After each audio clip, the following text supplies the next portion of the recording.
नमस्कार, वंदे मातरम। मैं उत्कर्ष स्वागत करता हूं आप लोगों का अपने चैनल में। तो आज हम लोग देखेंगे इंग्लिश का प्रैक्टिस सेट। यह प्रैक्टिस सेट एकदम बेसिक से लेकर हम चला रहे हैं। अगर जो भी भाई इंग्लिश कमजोर हो, आप केवल इसको देखिएगा और देखने के बाद जब नियत रूप से इसके पार्ट आएंगे डेली बेसिस पर, तो अपने आप आपको लगेगा कि आपकी इंग्लिश कहाँ पे कमांड अच्छी हो रही है।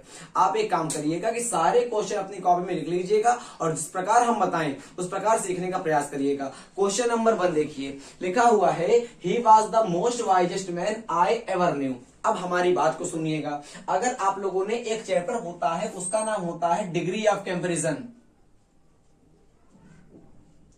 एक चैप्टर आप लोगों ने बचपन से लेकर 55 तक पढ़ा होगा, उसका नाम होता है डिग्री ऑफ कंपैरिजन। तो उसमें आप लोग पढ़ते हैं 3 टाइप्स की हमारी डिग्रियां होती हैं। सर कौन कौन सी? Number 1 is degree of positive, the second number is degree of comparative, the third number is degree of superlative. अब कंपैरेटिव डिग्री में सब लोग जानते हैं कि कंपैरेटिव डिग्री में हमारा मोर आता है और सुपरलेटिव डिग्री में हमारा मोस्ट आता है, ये तो पता है। अच्छा, आज हम आपको एक बात पढ़ाते हैं, उसको सीखिए। एक होता है सिंगल सिलेबी का साउंड, एक होता है डबल सिलेबी साउंड, एक होता है ट्रिपल सिलेबी साउंड। जो हम लोग बात करते हैं डबल सिलेबी साउंड की, एग्जांपल समझिएगा। जैसे हमने आपसे कह दिया ब्यूटीफुल, ब्यूटी के बाद में अगर आपने फुल को ऐड करा तो वर्ड बनेगा यहां से आके ब्यूटीफुल। तो ब्यूटीफुल हमारा जो है, ब्यूटीफुल हमारा डबल सिलेबी का साउंड है। सर जैसे हमने आपसे बात करा डेंजरस की, डेंजरस की अगर हमने बात करा आपसे, तो ये हमारा डबल सिलेबी का साउंड है। अगर सिंगल सिलेबी की हम लोग बात कर दें, जैसे आपने कह दिया वाइज, आपने कह दिया ब्लैक, आपने कह दिया व्हाइट, ये सारे हमारे सिंगल सिलेबी के साउंड है। अब इसको सीखने का प्रयास करो। जो स्पेलिंग बड़ी होती हैं उनको हम लोग कहते हैं डबल सिलेबी के साउंड में, जो स्पेलिंग छोटी होती हैं उनको हम लोग कहते हैं सिंगल सिलेबी के साउंड में। कुछ कंफ्यूजन नहीं है। जो स्पेलिंग बड़ी होंगी उनको कहेंगे डबल सिलेबी के साउंड में, जो स्पेलिंग छोटी होंगी उनको हम लोग कहेंगे सिंगल सिलेबी के साउंड में। अच्छा, थोड़ा एडवांस सीखेंगे। जो स्पेलिंग कहने पर रुके और फिर बोले उसको कहेंगे डबल सिलेबी के साउंड में। जैसे आपसे हमने कहा ब्यूटीफुल, तो ब्यूटीफुल जैसे ही हमने आपसे तो ब्यूटी में अचानक से जवान ऊपर आएगी धार से एकदम, और फिर नीचे आएगी ब्यूटी और फिर फुल। तो ब्यूटी फुल, इसका मतलब ये हमारा हो गया डबल सिलेबी के साउंड में। और देखो डेंजरस, डेंजरस एकदम ध्यान से नहीं कह पाओगे। जैसे आपने वाइस को तुरंत कह दिया, है ना, ब्लैक को तुरंत कह दिया, व्हाइट को तुरंत कह दिया, पर डेंजरस तुरंत नहीं कह पाएंगे। करके देखोगे तो यहाँ पे दिक्कत होगी आपको, यहाँ पे आके दिक्कत होगी ना। मानो प्रैक्टिकल करो ध्यान से भी। अब देखो, अगर कभी डबल सिलेबी का साउंड होता है तो डबल सिलेबी के साउंड में कभी भी IST और ER नहीं लगता है। याद रखिएगा कि इनके साथ हमेशा आता है मोर और इनके साथ हमेशा आता है मोस्ट। सर जैसे हमने आपसे कहा वाइज का क्या होगा, तो आपने कहा वाइज होते हैं पॉजिटिव में, तो कंपैरेटिव में हो जाएगी वाइजर और सुपरलेटिव में वाइजेस्ट। अगर बात करेंगे ब्लैक की तो ब्लैकर और ब्लैकेस्ट, बात करेंगे व्हाइट की तो व्हाइटर व्हाइटेस्ट। पर इसमें नहीं होगा, ब्यूटीफुलर नहीं कहना कहते हम लोग, ना ब्यूटीफुलिस्ट कहते हैं। क्या कहते हैं? मोर ब्यूटीफुल और मोस्ट ब्यूटीफुल, मोर डेंजर और मोस्ट डेंजर। अगर बात करते हैं यूजफुल की तो मोर यूजफुल और मोस्ट यूजफुल। या ऐसे याद करो बचपन वाला तरीका, जो लेटर 5 से ज्यादा वाली स्पेलिंग होंगी, 90% है भाई साहब, जो लेटर 5 ज्यादा वाली स्पेलिंग होंगी वो आएंगी डबल सिलेबी के साउंड में। सर देखने का प्रयास करें, यूजफुल हमारी 6 लेटर की स्पेलिंग है तो ये आ गई डबल सिलेबी के साउंड में। जो लेटर 5 से ज्यादा वाली स्पेलिंग होती हैं वो आती हैं डबल सिलेबी के साउंड में। और डबल सिलेबी के साउंड में जैसे ये आएंगी, ना IR लगेगा ना IST लगेगा। क्या लगेगा? लगता है मोर और लगता है मोस्ट। बुझा गया? जैसे हमने आपसे कहा ब्यूटीफुल, तो ब्यूटीफुल में ER नहीं ना लगेगा। क्यों? क्योंकि this is the sound of double syllable. अब डबल सिलेबी के साउंड में IR नहीं लगता ना IST लगता है। कौन सी लगेगा? मोर लगेगा, मोर, MORE मोर लगेगा और MOST मोस्ट लगेगा। तो सर इसका क्या हो जाएगा? मोर ब्यूटीफुल और मोस्ट ब्यूटीफुल। आया? हमने आपसे कहा डेंजर, तो डेंजर का मोर डेंजर और मोस्ट डेंजर आया। अब क्वेश्चन नंबर 1 देखो, he was the most wisest. अब देखो ध्यान से, यहाँ पे इन बदतमीजों ने क्या कहा है, वाइजेस्ट को और मोस्ट को साथ में चिपका दिए।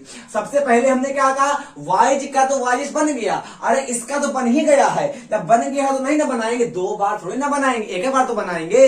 तो मोस्ट यहां से कट जाएगा और सेंटेंस सही हो जाएगा, he was the most wisest man I ever new. आया समझ में? कब आया? I was the most wisest man. क्यों कटा? क्योंकि वाइजेस्ट अपने आप में डिग्री ऑफ सुपरलेटिव है और मोस्ट भी अपने आप में डिग्री ऑफ सुपरलेटिव है। दो डिग्री ऑफ सुपरलेटिव एक साथ नहीं आती है, इसलिए हमने क्या कहा, मोस्ट को काट दिया और वाइजेस्ट हमने लगा रहने दिया। Second question, bread and butter are good for health. याद रखिएगा, कुछ हमारे ग्रामर में होते हैं फ्रेज जो हमारे हमेशा होते हैं सिंगुलर, उसी में एक यहां पे लिखा हुआ है, दो तीन हम आपके लिए लिख देते हैं। बस ये धीरे धीरे धीरे धीरे चलते रहिए। पता वैपत्ति क्या पति कुशलता क्या, जिस पद पर विखरे सूल ना हो, नाविक की धैर्य परीक्षा क्या, जब धाराएं प्रतिकूल ना हो। कैसे नहीं हो पाएगा भाई साहब? हमने आपसे कहा ब्रेड एंड बटर। अब ब्रेड एंड बटर ये हमारा फ्रेज सिंगुलर है। अरे वाह! ऐसे हमने आपसे कहा हॉर्स एंड कैरेज, वहीं पे जहां पे आपने कॉपी बनाई है वहीं पे लिख लीजिए। ये पिक्चर आपने देखी है, फास्ट एंड फ्यूरियस, बैठ मेरी कार में दिखा दो तुझे fast and furious, sum and substance.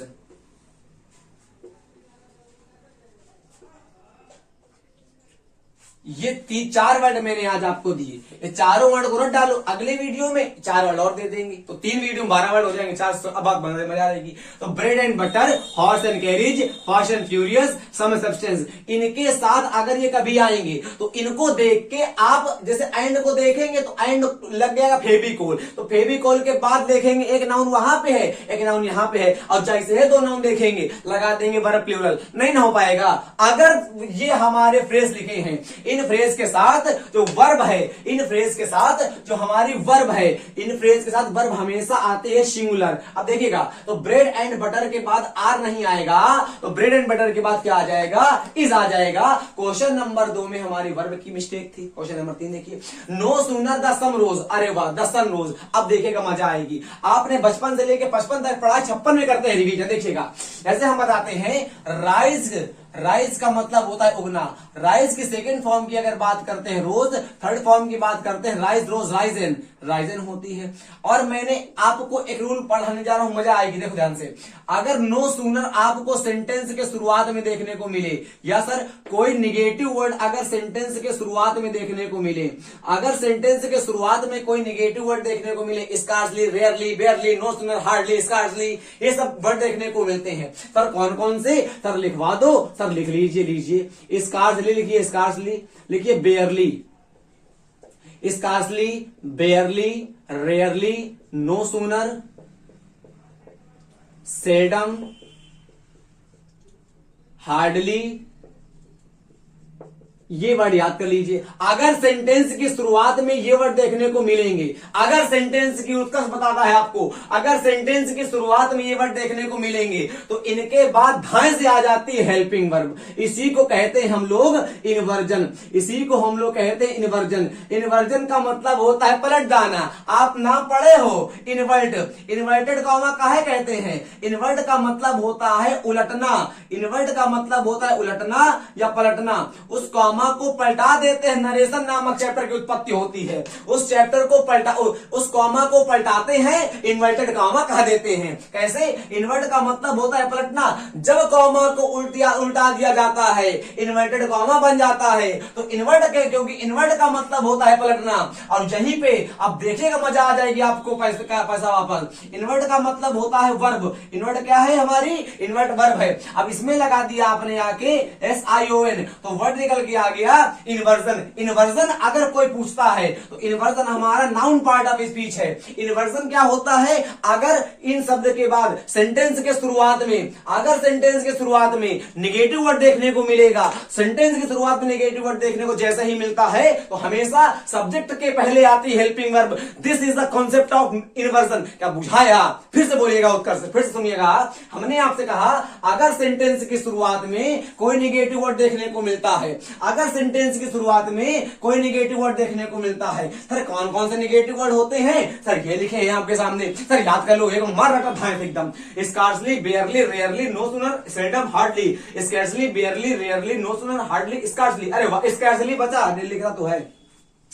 Scarcely, barely, rarely, no sooner, seldom, hardly. अगर सेंटेंस की शुरुआत में ऐसे शब्द आएंगे तो इनके बाद सब्जेक्ट न लगाना कभी, इनके बाद हमेशा हेल्पिंग वर्ब आएगी, हेल्पिंग वर्ब आएगी, हेल्पिंग वर्ब आएगी। तो यहां पे लिखा है rose, rose is the second form of rise, rose हमारी सेकंड फॉर्म है राइज की। अगर बात करते हैं इसकी हेल्पिंग वर्ब की तो होती है डिड, डिड होती है। इसलिए यहां से ये सेंटेंस ये ना बन के क्या बनेगा कि मेरे भैया हो जाएगा no sooner did he rise बन जाएगा। बोलो वाह बेटे, एक बार बोल दो वाह बेटे। अब देखो question number 4, you can not leave the place until he does not. मैंने आपको बचपन में सिखाया था, 55 के हो गए हो आप, फिर क्या सिखाया था? अंटिल की स्पेलिंग सिखाई थी। अंटिल में 2 एल नहीं लगते, पर देखो आपने अगर कॉपी में लिखा होगा 2 एल लगा दिए होंगे।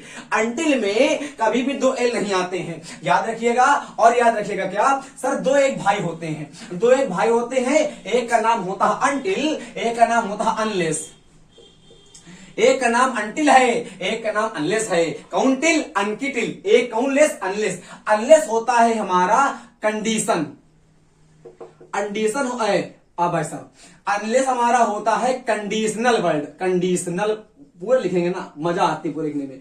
अनलेस हमारा होता है कंडीशनल वर्ड और अंटिल हमारा होता है टाइम वर्ड। ये हमको बताता है टाइम और अनलेस बताता है ए कंडीशन। सर जैसे मैंने आपसे कहा, जब तक मैं सफल नहीं होऊंगा तब तक परिश्रम करता रहूंगा, ये शर्त है। जब तक मैं सफल नहीं होऊंगा, if I not succeed then I, तो अनलेस लगेगा कि अनलेस आई वर्क हार्ड, जब तक मैं सफल नहीं होऊंगा तब तक मैं परिश्रम करता रहूंगा। तो अनलेस बताता है शर्त, अनलेस बताता है शर्त और अंटिल बताता है टाइम। ये दोनों के दोनों होते हैं निगेटिव वर्ड, ये दोनों के दोनों होते हैं निगेटिव वर्ड। और निगेटिव वर्ड आपको पता है, अगर एक सेंटेंस में एक निगेटिव वर्ड आ गया तो दूसरा निगेटिव वर्ड नहीं आएगा। अगर एक सेंटेंस में एक निगेटिव वर्ड आया और दूसरा आपने लगाया, सेंटेंस बन जाएगा सुपर। एक सेंटेंस में एक नेगेटिव वर्ड आया और दूसरा आपने लगा दिया, सेंटेंस बनेगा आगे सुपरफ्लुअस। इसका मतलब क्या है? इसका मतलब ये है कि अनलेस और अंटिल के साथ कभी भी नॉट, नेवर, नो नहीं लगाते हैं। वाह बेटे, अगर कभी भी ध्यान रखिएगा कि अंटिल के साथ और अनलेस के साथ कभी भी not, never, no, not, never, no, not, never, no नहीं लगाते हैं। मतलब सर क्या है? मतलब सर ये है, अंटिल वाली क्लास में कभी भी नॉट का प्रयोग नहीं होगा। नॉट कटेगा, डस कट जाएगा, ही के बाद वर्ब आएगा सिंगुलर, तो हो जाएगा कम्स। फिर देखो sentence, you can not leave the place, you can not leave the place, you can not leave the place. तुम ले उस प्लेस को खाली नहीं कर सकते हो बेटा, अंटिल ही कम्स बैक। जब तक वो आता नहीं है, जब तक वो आएगा नहीं, तब तक तुम इस प्लेस को खाली नहीं करोगे। अंटिल अपने आप में निगेटिव वर्ड है। Until and unless are both self negative words.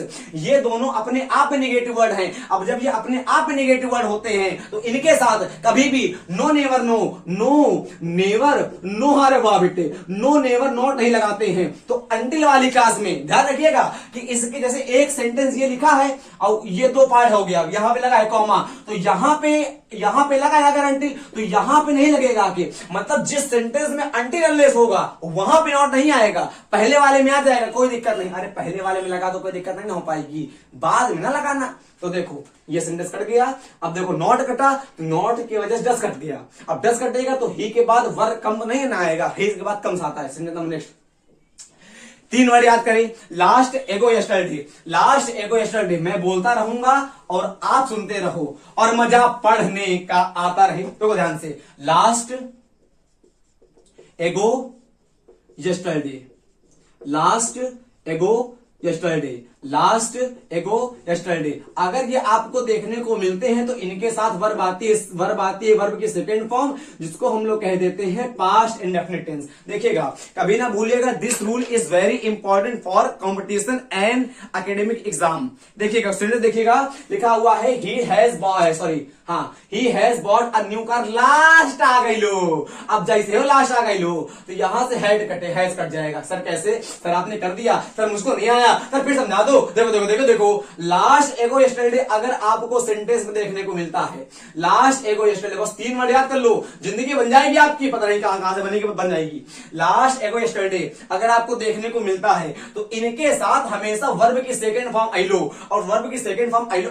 इसका मतलब कौन हुई लो? इसका मतलब पास्ट इंडेफिनिट टेंस आएगा। तो देखिएगा, तो लिखा हुआ है he has bought a new car. Last आ गए हो, अब जैसे लास्ट आतो तो हैज कट दो। हैज क्यों कट दो? क्योंकि जब लास्ट आतो ना, और कौन कौन आतो, लास्ट आतो, एगो आतो, एस्टर्डो आतो, 3 वर्ड याद करा तो उत्कर्ष, लास्ट एगो एस्टर्डे अगर आतो है तो इसके साथ वर्ब की सेकंड फॉर्म आतो है। वर्ब की सेकंड फॉर्म का मतलब कौन सी हो, तो पास्ट इंडेफिनिट टेंस आतो। इसका मतलब यहां से हैज कट जाएगा, बॉट लग जाएगा। आ गया सेंटेंस नंबर 6 कंडीशनल का। ध्यान रखिएगा मेरी बात को, भूलेगा नहीं रात को, और अगर भूल जाएंगे तो कहने नहीं रहा पता नहीं क्या। देखिए गो सेंटेंस नंबर 6 हमने आपको वर्ड बताया इफ। अरे वाह, कह दो वाह, कह दो वाह, इफ, एज इफ, अनलेस। देखो फिर आ गया ये अनलेस, और फिर आ गया अनटिल, और फिर आ गया आप एज सून एज लिख लो, एज लॉन्ग एज लिखे। चलो एज लॉन्ग एज ना लिखे, हम लिख देते हैं नेवरदलेस। ये बड़ा प्यारा वर्ड है, ये नया नया एग्जाम में चला है ट्रेंड में। पहले बचपन से 55 तक ऐसे आते थे, अब 56 में आता नेवरदलेस। मैंने क्या कहा सुनो, पहले बचपन से लेकर 55 तक इज, इफ और एज ही बातें थी, अब 56 में आने लगा है ये नेवरदलेस। चलो विन भी कर देते हैं, विन भी। ये सारे होते हैं, सारे धूम मसाले, ये सारे होते हैं कंडीशनल वर्ड। कंडीशनल वर्ड ये सारे हमारे ये सारे हमारे होते हैं कंडीशनल वर्ड। कंडीशनल वर्ड है, और कंडीशन कभी फ्यूचर में नहीं होती भाई साहब। कहता होता बताओ, अच्छा मेरे बताओ, जैसे प्रेजेंट में खड़े हो तो प्रेजेंट में खड़े हो गया तो पास्ट में कल्पना करोगे, या प्रेजेंट में खड़े हो गए फ्यूचर में कल्पना करोगे। सर मैं फ्यूचर में खड़ा होऊंगा तब कल्पना करूंगा, पता नहीं कल्पना कहां जाएगी भाई साहब। लड़की नहीं, कल्पना मतलब मेस्मराइजिंग बता रहे हैं, है कि नहीं। अगर आदमी है तो आदमी या तो पास्ट में कल्पना करेगा प्रेजेंट के लिए, या तो प्रेजेंट में कल्पना करेगा फ्यूचर के लिए। सर आई एम एक्स्ट्रालिजेंट, सर मैं फ्यूचर में खड़ा हूंगा और मोर फ्यूचर के लिए कल्पना करूंगा। सर आप अकलोल हैं, नहीं हो पाता ऐसा। अब ध्यान रखिएगा कि कल्पनाएं हमेशा जाती हैं वर में, कल्पनाएं हमें जाती हैं वर में, कल्पनाएं हमेशा जाती हैं वर में। इसको बात को याद रखो, जड़ी बूटी है, संजीवनी बूटी भाई साहब, जिंदगी बदल देगी आपकी। ये कल्पनाएं वाले वर्ड हैं, इनके बाद कभी भी फ्यूचर टेंस नहीं आता है, याद कर ले तो आज याद कर लो। इनके बाद कभी भी फ्यूचर टेंस ना आई लो, याद हो गया, कहो वाह कहते याद आएगा। इनके बाद कभी भी फ्यूचर टेंस नहीं आता, बोलो आया। अब इनके बाद फ्यूचर टेंस नहीं आता, और याद रखिएगा क्या कि इनके बाद या तो आगे 2 सेंटेंस होते हैं, एक सेंटेंस यहां पे होगा, एक सेंटेंस यहां पे होगा। और जो सेंटेंस यहां पे होगा, जैसे यहां पे लिख दिया मैंने इफ, तो इफ के साथ कभी भी फ्यूचर टेंस नहीं आएगा सर। जैसे इफ लिखा है तो विल सेल नहीं आएगा, मतलब फ्यूचर कोई टेंस नहीं आएगा। यहां पे तो आ सकता है, ठीक है ना। तो ये रूल आपको आ गया, चिंता मत करो, दोबारा बताएंगे, याद कर लेना बस। अच्छा एक और, जैसे मैंने यहाँ पे इफ का एग्जांपल इतने नहीं लिखूंगा, बार बार पागल तो नहीं हुआ हूं, तो इफ ले लाऊं बार, बाकी आप लोग अपने आप ले लेना। वर्ड की बात कर रहा हूं, इसको देखो इफ लिख दिया। अब अगर बाद वाली क्लास में यहाँ पे लिखा हुआ है वुड हैव, बाद वाली क्लास में लिखा हुआ है वुड हैव, तो इस वाली क्लास में हो जाता है हैड के बाद वर्ब की थर्ड फॉर्म। सर समझ में नहीं आया सर, आपने लिख दिया सर, फिर देखो सर देखो ध्यान से। हमने कहा ये कंडीशनल वर्ड है, और कंडीशनल वर्ड के बाद कभी भी फ्यूचर टेंस आता नहीं है। सर इसको 2 रूल हमने आपको बताए। अगर जब आपको इफ देखने को मिलेगा सर, मतलब इफ का मतलब सारे वर्ड है ना, तो इन वर्ड के बाद में अगर बाद के सेंटेंस में यहां पे विल सेल है, तो यहां के सेंटेंस में विल सेल नहीं हो पाएगा, यहां के सेंटेंस में विल सेल नहीं होगा। यहां पे प्रेजेंट इंडेफिनिट टेंस होता है, प्रेजेंट इंडेफिनिट, इसको कहते हैं सिंपल प्रेजेंट।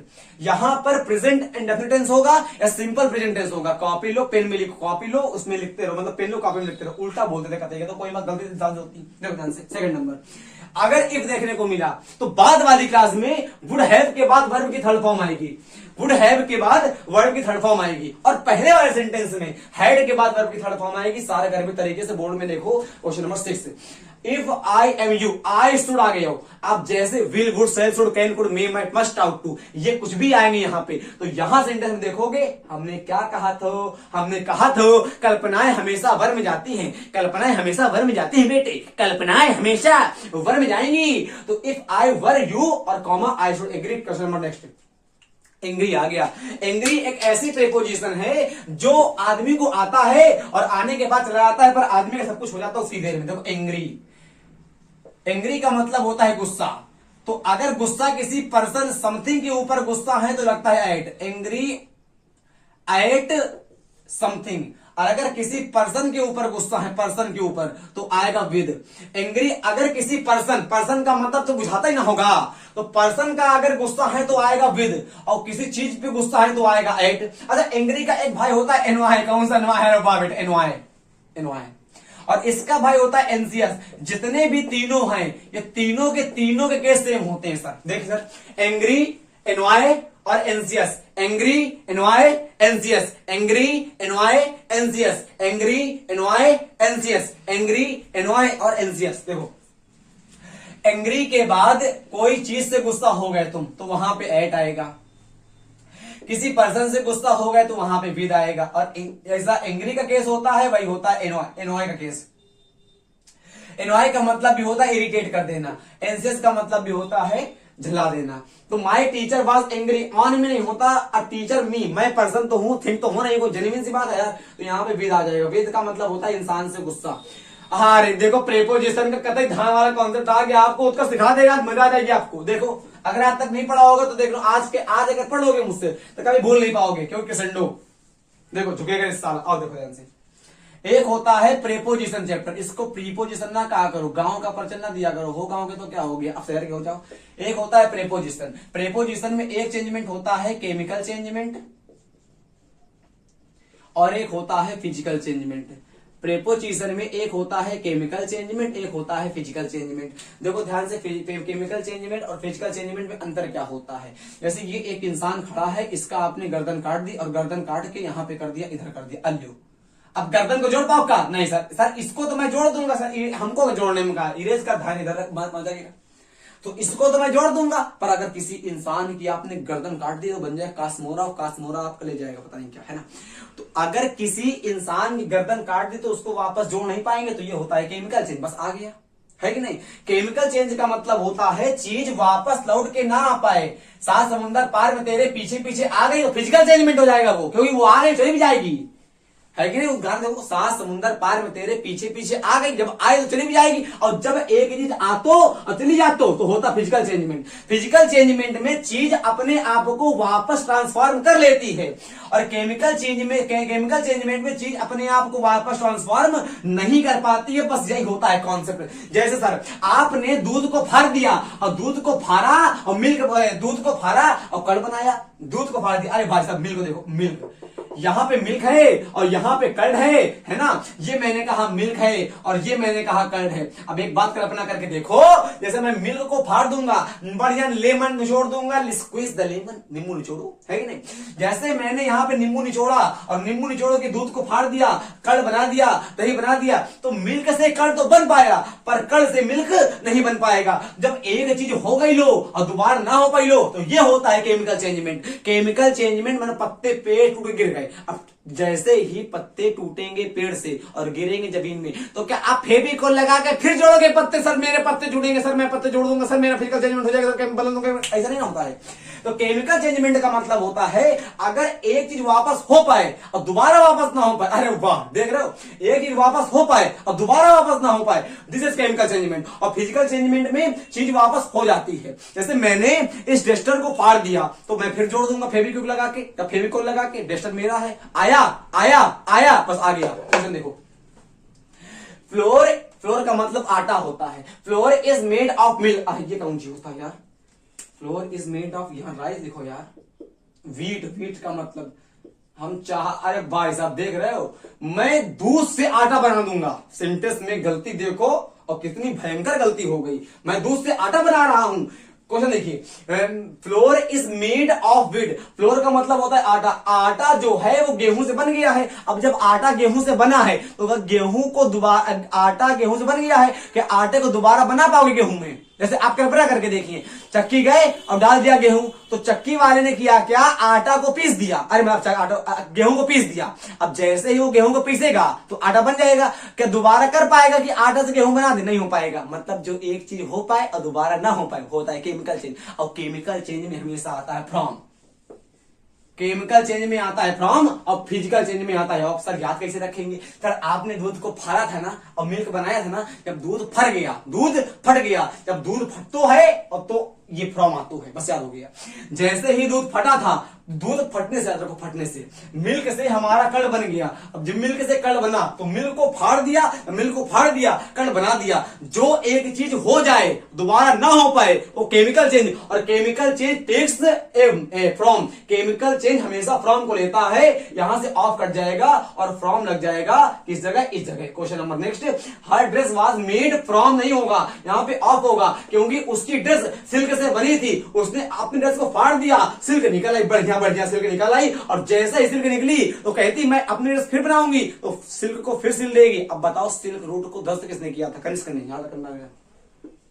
मतलब सिल्क रूट को ध्वस्त किसने किया था, और सिल्क रूट कहां से कहां को जोड़ता था, कौन कौन से व्यापारी इससे फायदा उठाते थे, किस किस महाद्वीप में जाना जाता है, इसका अब महत्व है कि नहीं आप कमेंट करिएगा।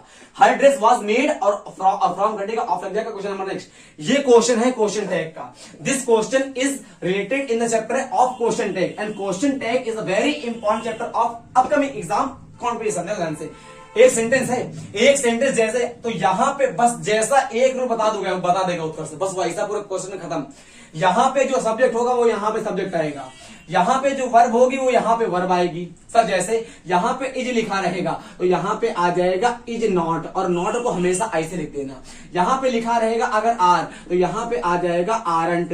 यहां पे लिखा रहेगा अगर हैव के बाद नॉट तो यहां पे आ जाएगा हैव। यहां पे लिखा रहेगा विल के बाद नॉट तो यहां पे आ जाएगा हमारा विल। यहां पे लिखा रहेगा आर के बाद नॉट तो यहां पे आ जाएगा केवल आर। यहां पे लिखा रहेगा आपका सुड के बाद आपका नॉट तो यहां पे आ जाएगा सुड। आप लोग एक चीज गौर करें, अगर क्वेश्चन टैग में अगर क्वेश्चन टैग की वर्ब होती है निगेटिव तो क्वेश्चन टैग वहां बनता है पॉजिटिव। अगर यहां निगेटिव तो वहां पॉजिटिव, यहां पॉजिटिव तो वहां निगेटिव, उल्टा इन्वर्ट। यहां अगर पॉजिटिव है तो वहां निगेटिव बनेगा, यहां निगेटिव है तो वहां पॉजिटिव बनेगा। सर एक बार फिर से बताएं, सर एक बार फिर सीखें। यहां अगर वर्ब निगेटिव होती है तो यहां आती है पॉजिटिव में, यहां अगर पॉजिटिव होती है तो यहां पे आती है निगेटिव में। यहां वर्ब पॉजिटिव थी, यहां बन गए निगेटिव आगे। और याद रखना कि निगेटिव में नॉट हमेशा ऐसे ही लिखेंगे, शॉर्ट फॉर्म में ऐसे ना लिख देना, नहीं कट जाएगा नंबर, है ना, ऐसे नहीं लिखते हैं। अब यहां पे जो सब्जेक्ट लिखा रहेगा वो सब्जेक्ट यहां पे आ जाएगा। जैसी वर्ब लिखी होगी निगेटिव वहां पे आएगी पॉजिटिव, अगर वर्ब यहां पे होगी पॉजिटिव तो वहां पे आएगी निगेटिव। यहां पर जो सब्जेक्ट लिखा होगा इस जगह पे जो सब्जेक्ट लिखा होगा इस जगह पे वही सब्जेक्ट आएगा हूबहू। क्वेश्चन नंबर देखो, यू आर आ मैकेनिक, तुम एक मैकेनिक हो। इजंट इट छोटा कैसे आ गया, यहां पे यू लगेगा ना तो यू लगा दो, और यू के लिए आर के लगे यहां अगर दो आर अंट तो आर एंड यू आ जाएगा। आपके सब क्वेश्चन खत्म हो गए हैं। किसी भी क्वेश्चन में आपके कंफ्यूज हुए हैं, आप हुए कंफ्यूज तो प्लीज कमेंट करें। ऐसे ही धाकड़ क्वेश्चन हम रोज अपलोड करेंगे वीडियो। आपको पसंद है तो मजा आएगी, नहीं पसंद है तभी मजा आएगी हमको। प्लीज कमेंट करिए क्वेश्चन कैसे लगे। अगर आपको किसी भी क्वेश्चन में दिक्कत है, किसी भी कॉन्सेप्ट में दिक्कत है, अगर ध्यान समझे होंगे दिक्कत नहीं होगी। मैंने कहा शुरुआत में कि एक आप लोग कॉपी